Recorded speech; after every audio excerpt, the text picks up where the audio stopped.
Hello, everyone. Welcome to Pensive Politics, Mr. Watson. I'm your host, Christian Watson. And so ever since I did the Scott Baio interview, I've had an outpouring of a lot of support and contacts, people who I never even realized or figured would be into my content. And one of those people I have here today, Mr. Jeremy Ivey, who is an actor, producer, writer, who's trying to make it in Hollywood, and who, when he messaged me, mentioned he was basically going to war against the Hollywood oligopoly, essentially. And so when someone says that to me, and having a foreknowledge of what's going on in Hollywood, I'm necessarily interested. I mean, Scott Baio and other people like Roseanne Barr, and Tim Allen, they've all kind of been on the forefront of this push. And so it's always nice to get someone on the ground floor who has a understanding of all this stuff. So Jeremy, how are you doing, sir? I'm doing good, man. I appreciate you having me on. No problem at all. So tell me, the Tangled Web, that's one of the movies that you're known for, and I watched it. Productions like that, I think, really just show how rich storytelling can be through the visual medium. And it's unfortunate that for a good majority of cinematic history, there have been a select group of people, a select group of companies that have had dominion over that kind of art of storytelling. Now, with the advent of the digital age and YouTube and so many other things, the monopolies are being broken apart, of course, which is why you're able to do what you do. What's been your experience getting involved in this market? And what has been your experience overall with individuals in the entertainment industry? Have they received your work very good? Have they received it not very good? What's been your story throughout this entire journey of yours? Well, you mentioned YouTube. That's the big thing for me was I was working for a small independent production company back in 2010, 2011. And I sat in my office one day and watched an entire feature film on YouTube. It was the first time I'd ever done that. And the guy that directed my film Tangled Web, Kenny Davis, he and I worked together, and he told me about the Red camera, and I put the pieces together. I was like, this is going to change everything. That you can camera that can shoot such high quality for such a relatively inexpensive price, it changes the whole industry. And really at that time, the Hollywood model itself was on toothpicks. I mean, it was ready to crumble. But, they've got billions of dollars that they can just keep pumping into these movies that are remakes and the reboots and the Marvel movies, all those things. And it's not that they're bad movies, but it's just a situation where still us little guys, even if we can go out there and shoot something that is solid quality, we don't have that marketing machine behind us. And so that's the toughest thing, is trying to figure out how to pull people into our world. Because I shot this movie. A couple of movies that I really like are The Departed and The Bourne Identity, right? And so Tangled Web's kind of in that vein of genre. Well, they had 1,000 times the budget or more than I had to do my movie. And so because they have that machine going, they can pump it out there. They can call Leonardo DiCaprio, they can call him Matt Damon, and they're going to get, big publicity off of that release. Whereas with a guy like me, it's not necessarily going to happen that way. So that's the biggest fight. The fight isn't making the product, because back, just 20 years ago, it would have been impossible for me to produce Tangled Web the way I did, because I paid everyone who worked on it. I rented the equipment. That's something that would have been impossible to do just 20 years ago. And the fact that I was able to do that, and it's a sense of pride, to be able to accomplish it. But at the same time, to get that marketing machine going, how do you find people who will purchase the product? That's the biggest thing that you're still fighting against. But, I've met a lot of people from LA, from New York. I get to work with them a lot on a lot of the shows I work on. And there's this glimmer in their eye when they see the trailer for Tangled Web, and you can tell they're impressed that it happened. How did he do, how do you make this movie? And when you're kind of stuck in LA, you think you can't do it. I mean, out there, it is just the cost of licensing and all the things you have to do to get permitting to shoot. It's harder to do it out there than where I'm from Alabama. I was able to shoot my film in Alabama and Mississippi. And relatively nothing. So that's the thing. It's like they have this glimmer, like, wow, he could do that.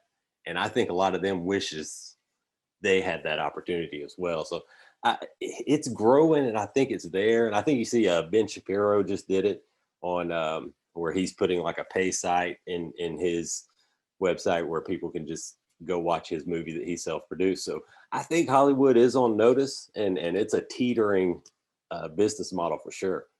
Oh yeah, no, I think that, and conservative media personalities that are making documentaries and movies all about themselves, Dinesh D'Souza, Glenn Beck, I mean, those have gone into theaters, those have made a lot of money. So I Yeah. think that the oligopoly or the oligarchy or the monopoly, whatever phrase you want to use to identify the current disposition of Hollywood, is slowly deteriorating. It is corroding beneath the creative energies and efforts of people like yourself. Um, so what would you say? Because I'm fascinated because I watched Tangled Web and I was thinking in the back of my head all the time, it's it takes a certain level of skill to write, not only just write the script of the movie, write the scripts for all the actors, and to have a coherent plot line. That's not easy. I mean, I'm sure you can tell that's not really easy. It takes a lot of revision, takes a lot of going back, probably a lot of head scratching, probably a lot of screaming. Any creator, any artist is going to have to revise their work if their work is worth a damn. If their work is not worth a damn, then that's just that. I think that a lot of these remakes aren't worth a damn either, in my opinion. Oh, no, But so yeah, no, they're just not worth a damn. They're just basically manufactured trash to appease people on the basis of nostalgia, Yeah. right? And sometimes a movie doesn't need a remake. Yeah. Sometimes the original is fine. For example, Halloween. Yeah. The original Halloween was fine. I didn't mind it. I was fine. It's a classic. I watched every Halloween. Then you have Rob Zombie come along in 2008 and create a monstrosity. I don't even know why Rob Zombie has the license to create films. His music is terrible and his films are bad, in my opinion. So it's it's that kind of commercialized trash which keeps driving up the numbers. But I have to ask you, COVID has also put the film industry on notice. Oh yeah. And a lot of brick and mortar theaters like AMC and so on, they're kind of scrambling, and streaming is getting a little bit more powerful. Do you think the rise of streaming platforms is going to give more hope for independent filmmakers like yourself, or will the streaming itself become more homogenized as it is now, with Netflix being the top dog in that industry? You hit the head. You hit the nail right on the head there. See, when I first kind of had my vision, okay, and I was actually writing Tangled Web at the time when I started learning all this in 2010. It was late 2010, early 2011, and you're talking about writing. I don't know if it's skill at all. I haven't. Like if you start talking to me about Shakespeare, any of the great writings, I'm actually terrible at that. That's not my aptitude at all. Like I'm more of a math guy and a business centric guy. But it's just I have a vivid imagination. I'm a very linear writer. I write starting at the beginning of the movie, and if I ever get stuck, I can't. Even if I know what's going to happen, I can't just jump. I have to wait until I can make that bridge. But when you're talking about Netflix, see, they've become now what used to be that theater. Back just in 2016. When I was looking at different avenues to release Tangled Web out on, the cost just to get it looked at, just that they're going to run it through their quality control to get a chance, was ridiculous. And that's only going up. And you see now what they're doing with Netflix, especially because that's the lead dog for sure. I mean, they're pumping out movies like Nike pumps out shoes now. I mean, it's nothing now. They're just dumping 50 million over here into this movie. Let's put Will Smith in it. Let's dump 60 million over in this one. Let's put Adam Sandler and whoever else in it. So it's one of those things now where it's become its own machine. So the great thing is, for independent film, there's still areas where we can release our film, but man, it's becoming now where it used to be the oligopolies were taking over the theater industry. Well, now they're just doing it to the streaming sites through different series and movies. And it's not, and again, I'm a capitalist. So go for it. If people are going to buy, pay 15, 20 bucks for Netflix a month, hey, you got a good business model, let it ride. You know what I'm saying? But it still makes it tough. There's always a new hurdle. And that's why, back in 2011 was when I really wanted to get this going, because I saw that ascension of streaming at that time. And I was like, man, if I could get something out here right now, kind of get on the ground floor, it'd be great. But it doesn't always happen on the timing you want. But I do think, like you're talking about, Netflix, Hulu, Prime Video, Disney Plus, and you see now all the studios, the network TV. You got NBC, CBS. They're all going to their own streaming platform. So all the things we were trying to do to go wireless, get rid of your cable and just have one thing. Well, now you need all those things. So you're right back in the same boat we were in, just 5 or 6 years ago. Right, right. And so what do you think about consolidator streaming, things like Roku or Amazon Prime or things of that sort? Are they because a lot of folks are indeed cutting their cable and just having a Roku, having a Fire Stick or whatever, and they get everything from Yeah. there. So what do you Yeah. think about that? Well, I mean, it's the same thing. Again, we used to have, direct TV or dish or whatever, and you've got 300 channels. Well, now you get a Roku TV and you have 300 apps. So I think that we as a society, we thought we were changing. But you have to credit anything that I can say about, because I do think there is an aspect, like I say, an oligopoly, which is a little different than a monopoly. These are multiple businesses who kind of not conspire, but they all kind of stay on the same wavelength. Say, hey, we're not going to get too crazy over here with what we charge, as long as you kind of stay right around that same way.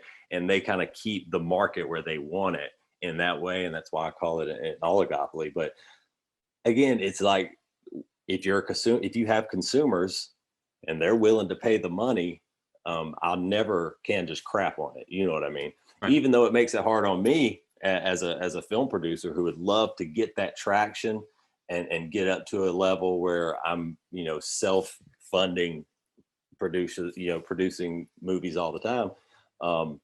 I can't just crap on them. They're doing the right thing for them and for their business and for their shareholders. So, but at the same time, it does make it tough. And I don't know the answer. I know a lot of people do a lot of people I know produce a lot of, low budget indie films. And it's just not, I don't want to keep doing the same thing over and over again, because I know, like, where Tangled Web, right? I know technically where any of the struggles are. And I know exactly where it could have been better if I would have had 5 times the budget. I don't need 1,000 times the budget, but if I had 5 times my budget, I could have done a lot better. So I see those things and I know that struggle. And it's one of those things that kind of eats at me. I edited the movie myself. And so every single thing that I could see, I saw, you know what I mean? It was like a constant struggle of trying to figure out, how can I maximize this movie? And I think that's one of the things you mentioned, the documentaries, right? And I've reached out to some of the people you're talking about, these conservative pundits, and documentaries are good. They're fine, but they're also kind of an echo chamber.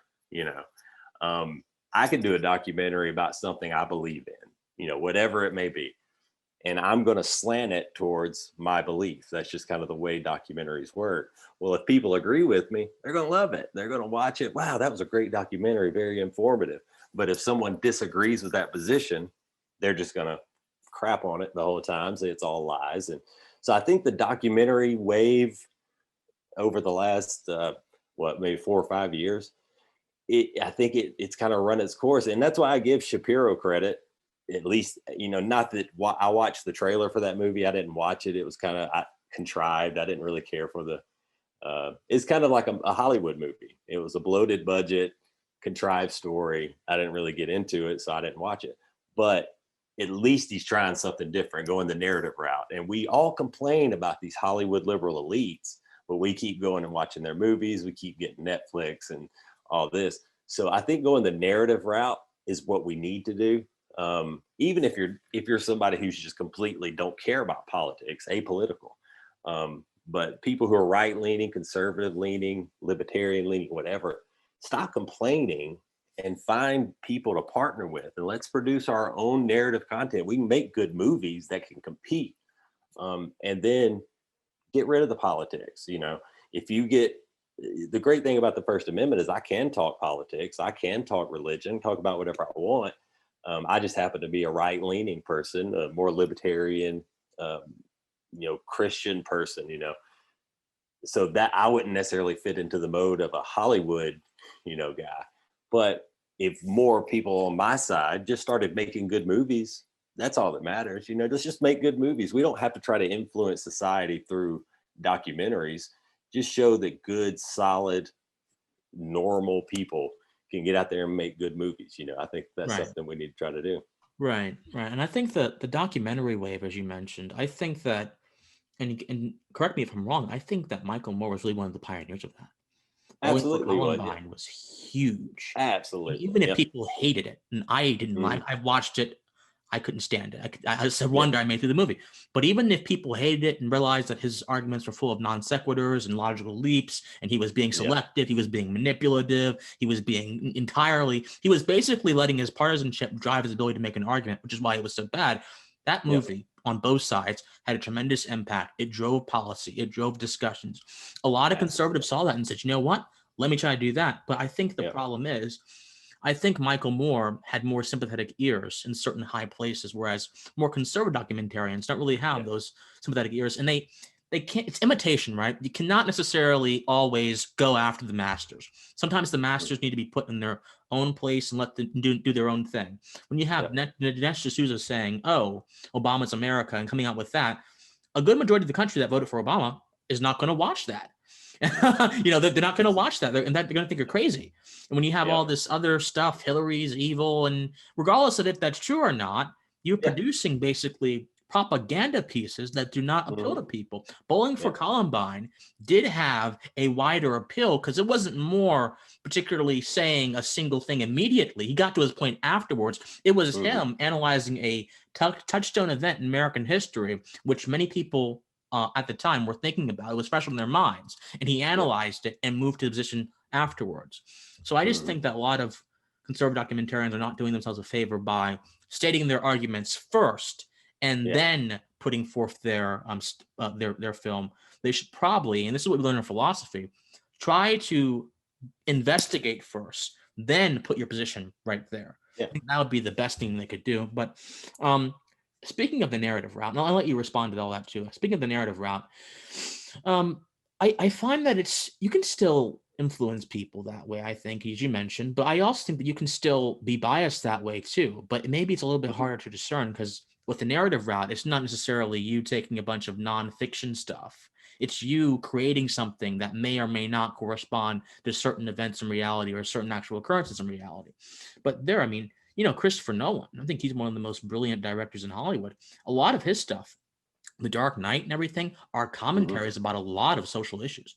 But people don't realize it because it's too deep. People don't realize it. They just see the characters and everything. But if they actually took a step back and actually realized, okay, what is Nolan trying to tell me? He's making all kind of commentaries. I guess that's even The Dark Knight Rises, that whole take down the rich and take over the But it's all superheroes and supervillains. And so it all seems so innocent and fun. But I mean, if people internalize that message, that could be some dangerous stuff. So, I think that's absolutely right. Go on, But I think that was kind of the point I was hitting on. I think you agree with me. If you present something as a narrative piece like Tangled Web, I mean, there's not really a political meaning to it. It's just kind of this weird, thing I came up with. But I do have some of my movies and some of my series that I've written where absolutely my view of the world, so to speak, is going to seep into that, right? So if so happens one of these series I wrote, I have like a 5-season story arc, okay?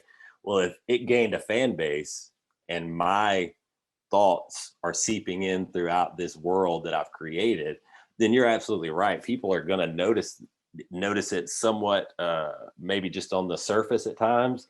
And then you'll have other people who may notice it deep down. What is driving me? What is my view of the world as I'm creating my own? Because that's kind of the coolest thing about writing is you're just kind of creating your own world, and I watch, Bob Ross, the painter. See, I love it. And that's what he would talk about. You get to create your own world. You get to put this tree here and there's little squirrels playing. And it's the same thing when you're a writer. You're just constructing your own alternate universe of Earth.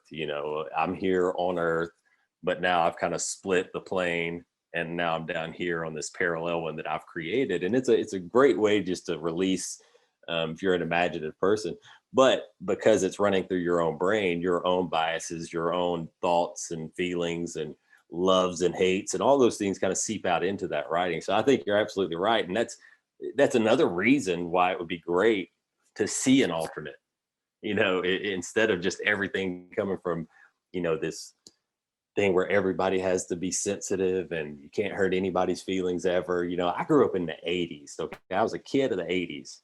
The movies in the 80s, man, they could not be released today. That was some of the most. Remember Eddie Murphy's special during the 80s? Oh my God, yes. Love Eddie. I've gone back and watched it, and I'm like, oh my, it's surprising he even is allowed to be out in public these days. I know, man. I remember when I shouldn't have been watching Eddie Murphy when I was, that young, but I remember my brother rented Delirious and Raw, right?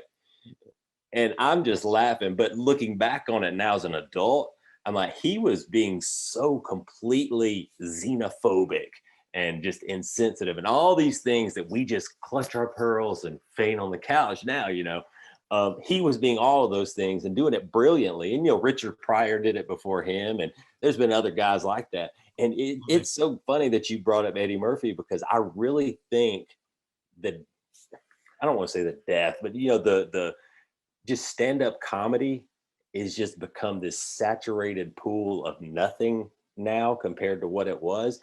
And I think that that's kind of the barometer of our First Amendment, is that stand-up comedy. When we have a strong stand-up comic world where these guys get up there, these girls get up there, and they just say and whatever they want. They say whatever they want just to make you laugh. They don't care what anybody thinks about it. And we've lost that. Now you've got like politically correct stand-up comics, and it ruins the entire industry. And I think that that's a barometer for our entire entertainment industry and the First Amendment as a whole, because we could always look to these comedians and they could say and do anything they wanted, and we all laughed at it, and we all moved on with our lives and didn't pretend to have our feelings hurt all the time. It is my earnest opinion that good comedy will cause you to reflect on yourself through joy, and also cause you to reflect on yourself through seriousness. Because the joy is like the burst of excitement that gets them into the door. When a comic makes you laugh, you've let them inside of your soul almost. You let them inside of your mind. But when you begin to think about their message and it begins germinating inside of you, you think, oh hell, what's going on? You should have like an epiphany. At least this is what happens to me when I listen to comedy. I'm an odd guy, obviously, but that's how it's supposed to work. Why do you think Dave Chappelle is still a very famous why do you think he has the big contracts, even though he has said things about trans people and everything? Why do you think? Because he has released something into the consciousness of the public that makes them, that sort of, if they had any sort of politically correct visors or barriers around their mind, it makes them pull them down with the laugh and makes them think about what he's saying, rather than if it was someone who was being serious and vengeful and angry, makes them immediately put their barriers. Comedy is a way into the soul, I think. And so, I mean, people, you're right, there's not really any good stand-up comedians around anymore. Who's this John Delaney person? John, whatever his name is. I forgot what his name is. He's not that funny. Yeah, no, I people are like, this is funny. I'm like, I can't. He's talking about chairs and dogs. I don't think this is funny. I think Cat Williams. I love Cat Williams. I think Cat Williams is gold. I think Lisa Lampanelli. Remember her? Lisa Lampanelli. I think Lisa Lampanelli was hilarious, and she basically just insulted people. I think that's funny. And even some comedians are beginning to realize, hey, this is coming back down upon us. George Lopez, who is a profound, he hates conservatives and everything. He hates libertarians. Even he is beginning to realize, hey, people are getting a little bit too sensitive, because he was heckled at one of his stand-up things for talking about peanuts allergies people. And so I think even some of the more stalwart ones are realizing, okay, we're kind of entering into a twilight zone. We have to pull back. That teeter, now, how far can they let that teeter go? And will it try to get it back? Exactly. And if you talk to them, the guys that they idolize, the George Lopez, Dave Chappelle, and all these guys, the guys they idolize would be just drug out in the street today if they just started their careers talking the way Yep. they talked during the height of their career. Like Red And I think Fox. that you Red have to Fox, realize that. Oh, Yep. Red Fox, I love it. Which I knew him from Sanford and Son, but I got to hear some of his comedy years later, and it was hard to believe that was the same guy. But yeah, I love Red Fox. But yeah, that's the thing is you have to realize that. And that's why I never, there are a lot of actors, a lot of writers, a lot of producers, a lot of directors who politically, even in their views on just life in general, I would never want to be around them, but I would never let that discount the work they've done. And that's what we're sneaking into now, with the cancel culture stuff. It's, oh, that guy, he said he liked Trump. We can't watch his movies. Well, yeah, but if he's a good actor, watch his movie, shut up. Who cares if he likes Trump? Who cares if he likes Biden? It doesn't matter. If it's good content, watch the good content, laugh, and have a good day. We've just lost that in society. It's really, it's one of the more frustrating things about just being wandering through this existence right now is just that everyone just is so sensitive about every single thing. We can't just have fun. It's really it's a struggle. That word is the operative phrase, wandering, because that's really what we're doing in modern society. We're wandering, right? Yeah. C.S. Lewis said in Mere Christianity that progress is only effective if you know where you're going. I'm paraphrasing, but basically that's what he was saying. But if the pathway is wrong, then you're not progressing at all. You're doing something entirely different.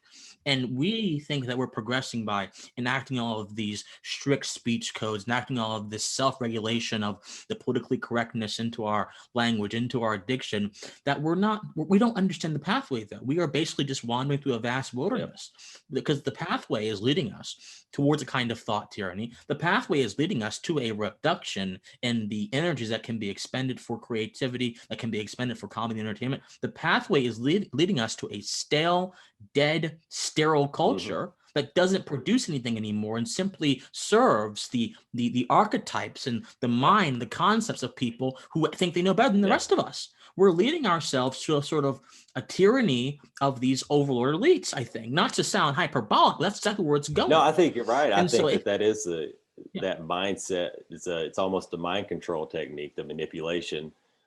It's scary to see, it really is. All right. So have you talked to any people in Hollywood, any big timers, quote unquote, in Hollywood, or any big timer directors in Hollywood, and about your projects or about things of this sort? And have you met any of them? And if so, what have they said? Or have you heard of any of them saying certain things? Not big time people. Probably no one you've met. I've talked to people who have been working at a medium to high level in Los Angeles, whether it be TV or film.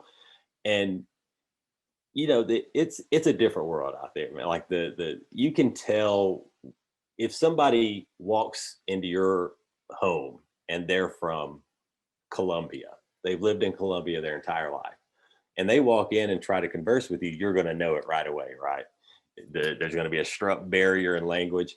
It is almost that thick with individuals who have lived in LA for that long, like trying to see eye to eye on things. Now I have friends, people out that are acquaintances and friends from out there, but it's like a completely different United States. I mean, you have the Los Angeles state of mind, and then you have kind of middle America, which is more what and I don't know as many people from New York, but it is weird that, like I said, some of them have that glimmer in their eye that they can't believe I did it, but then you also get a little bit of that, right.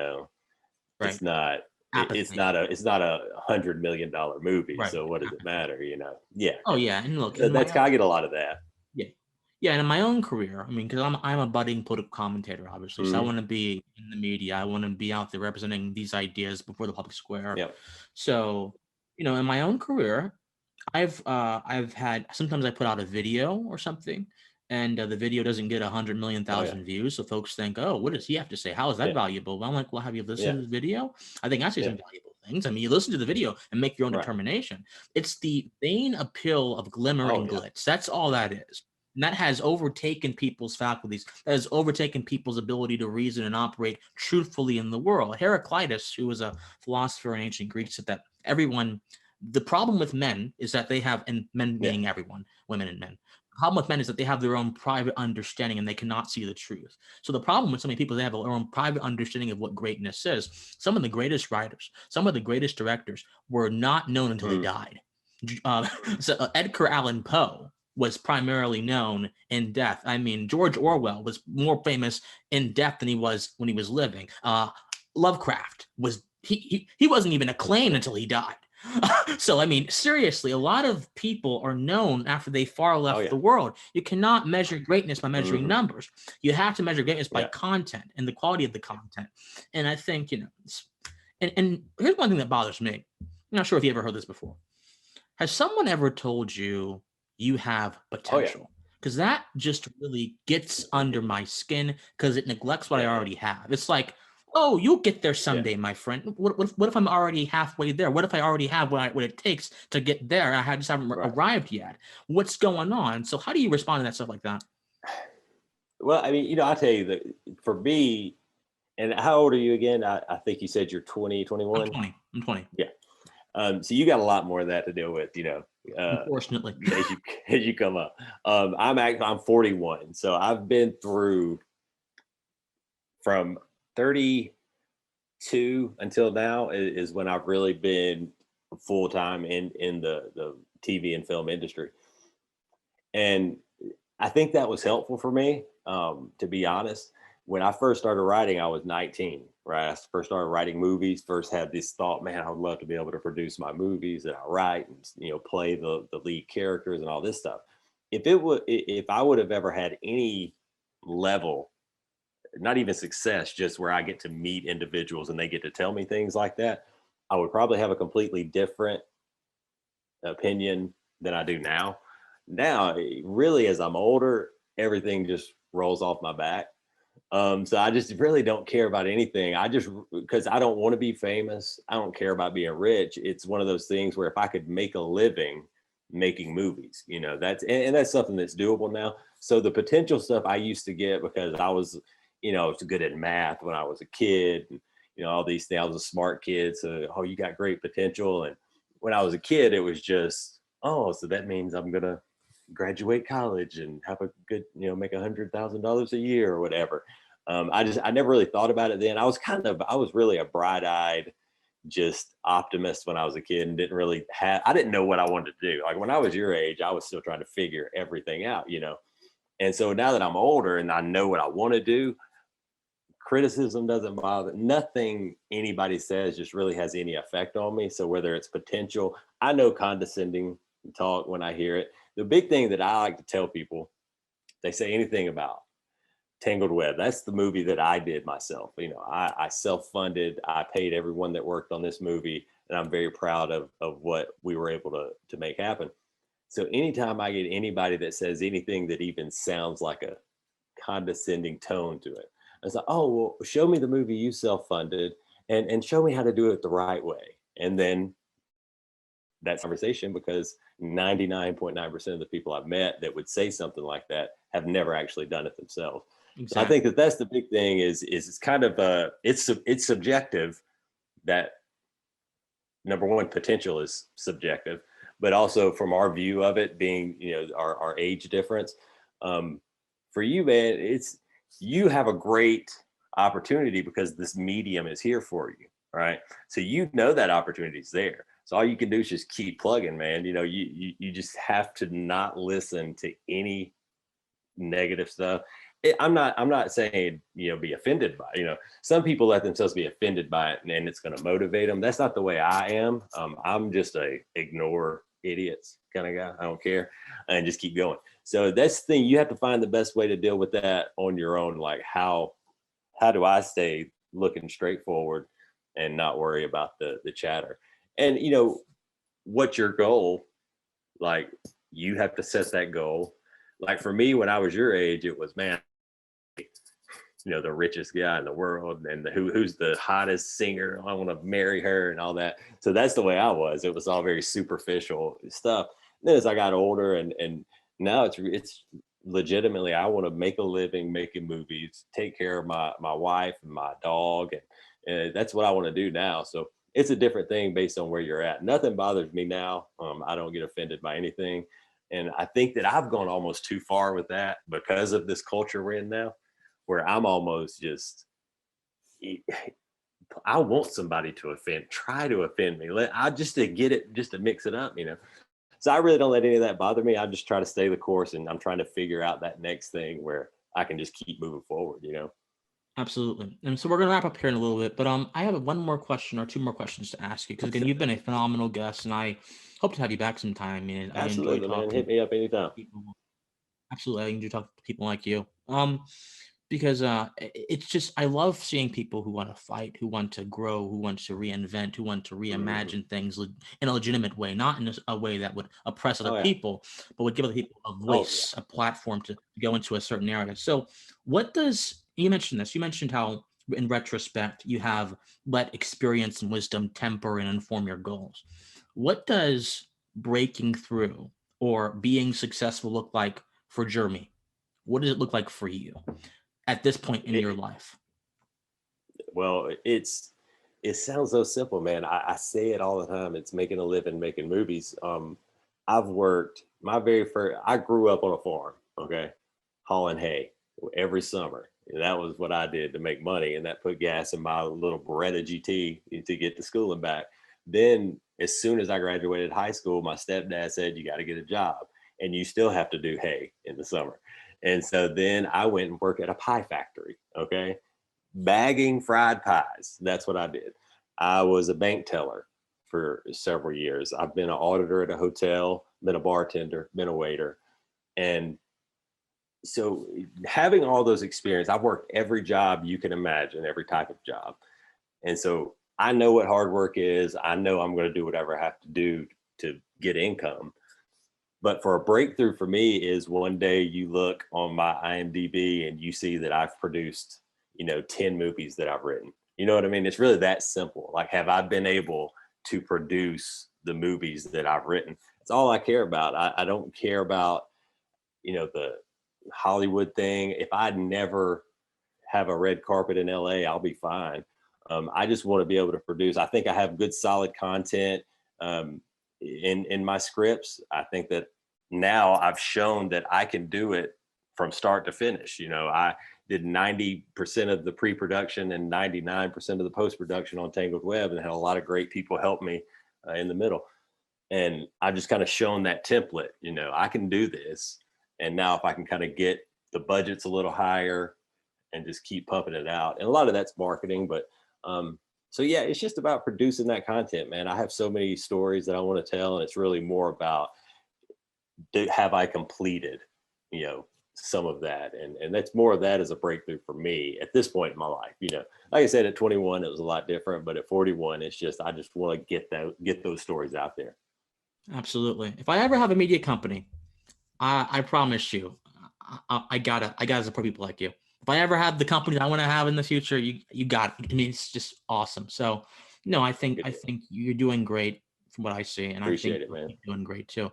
Where can folks find more information about you and connect with you at?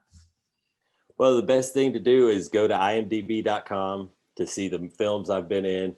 If you get on Twitter, it's at djivey. That's where you can follow my rants about politics and movies and sports too, if you like to see that. Instagram's also at the Jivey, THEJIVY. You can just see pictures mostly of my dog on that. But yeah, I mean, you could check it out if you go to rumble.com and look up the Jivey. That's where I have Tangled Web. I've got it up for anybody to watch that wants to watch it.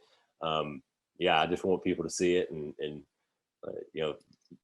make their own determination. If I had Scorsese's budget, okay, could I shoot a movie as good as Scorsese? I don't know. You'll have to make that decision I on your think own. you could. But I appreciate it, bud. But Absolutely. yeah, I mean, just go. There's a lot of different little areas there. You can go check me out and see if you like any of my content, man. I appreciate it. No problem. And everyone else, please stay pensive. Bye bye.